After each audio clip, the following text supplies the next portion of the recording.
Siempre se ha hablado y escrito mucho acerca del pecado, pero ¿entendemos realmente qué es pecado?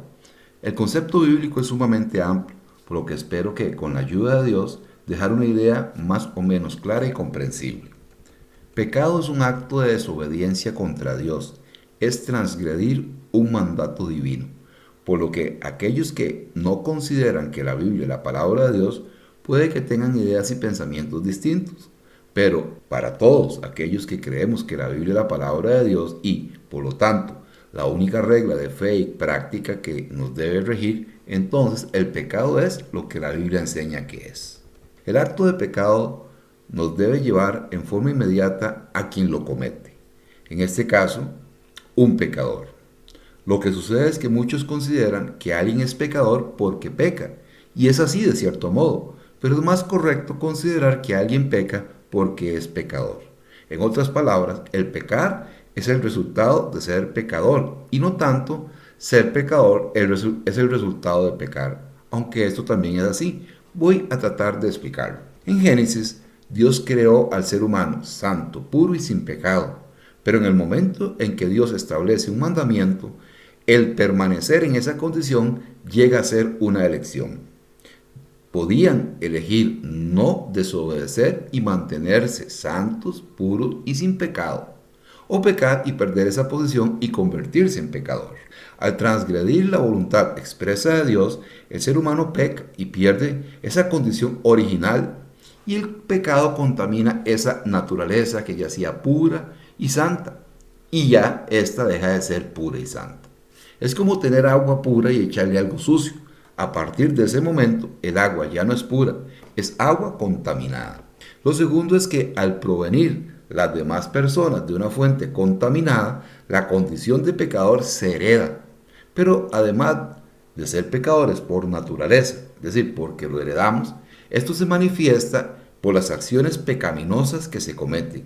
Entonces, el ser humano es pecador por herencia, pero también es pecador porque peca infringiendo la ley de Dios. Para resumir esto, Adán y Eva fueron los únicos que tuvieron una posición pura y santa, pero se convirtieron en pecadores cuando pecaron. En el caso de todos los demás, lo cual nos incluye a usted y a mí, heredamos la condición de pecadores y también somos pecadores porque pecamos. Ojalá que la idea quede un poco clara. Sigamos un poquito más. Hay algunas formas de pecar, o podríamos decir muchas. Como lo mencioné, pecado es transgredir la voluntad expresa de Dios, pero esto va más allá. Se puede transgredir por comisión, es decir, haciendo lo que se nos manda a no hacer, o por omisión, es decir, dejando de hacer lo que se nos manda hacer. En la carta de Santiago dice que el que sabe hacer lo bueno y no lo hace es pecado. Esto quiere decir que podemos pecar por hacer lo malo, como también podemos pecar por dejar de hacer lo bueno. Dios, deseando que el ser humano encuentre una verdadera solución a este gran problema, tenía un plan trazado, un plan único de absolución. Es decir, hay una sola vía para que tanto el problema del pecado como el problema de la posición de ser pecador tenga una solución. Esa vía es Jesucristo y el sacrificio efectuado en la cruz del Calvario.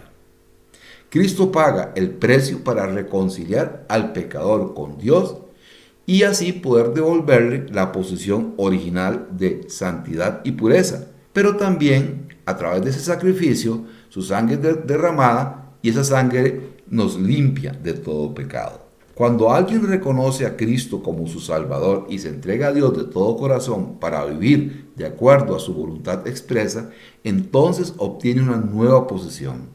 La Biblia enseña que se convierte en hijo de Dios y el Señor pone su espíritu en él, lo hace templo del Espíritu Santo y le otorga la pureza y la santidad que no tenía por su condición de pecador, y por la sangre de Cristo el pecado también es limpiado.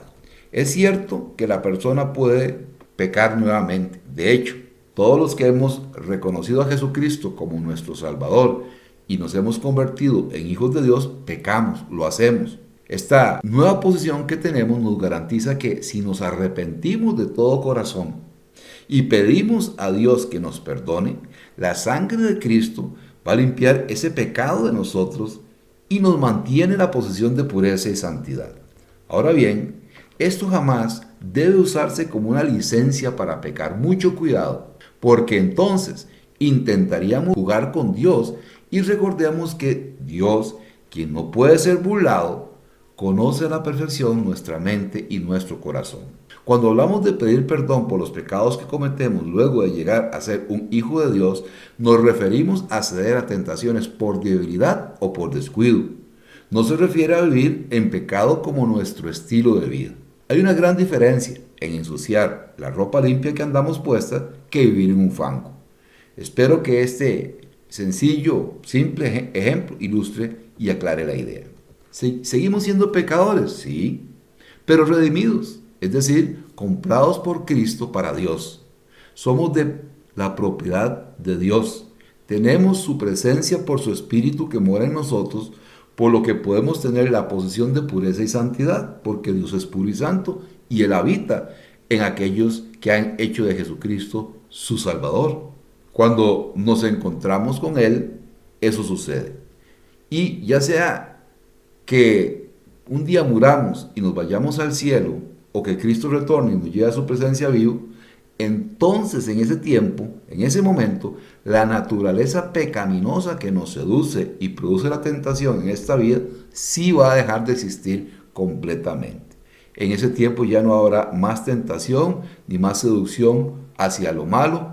Antes de que esto suceda, en esta vida debemos compartir ambas naturalezas, la santa y la pura por la presencia de Dios en nuestra vida, y la antigua, aquella que heredamos por nuestra posición de pecadores, por lo que todos los días y a cada instante debemos lidiar, combatir, vivir con este conflicto, y entonces es ahí donde usted y yo debemos decidir no pecar y seguir la voluntad expresa de Dios. En otra reflexión ampliaremos un poco más este concepto, pero esperamos haberlo explicado de una forma que nos pueda dar una idea más o menos clara acerca de lo que es este tema tan amplio del pecado desde la óptica bíblica.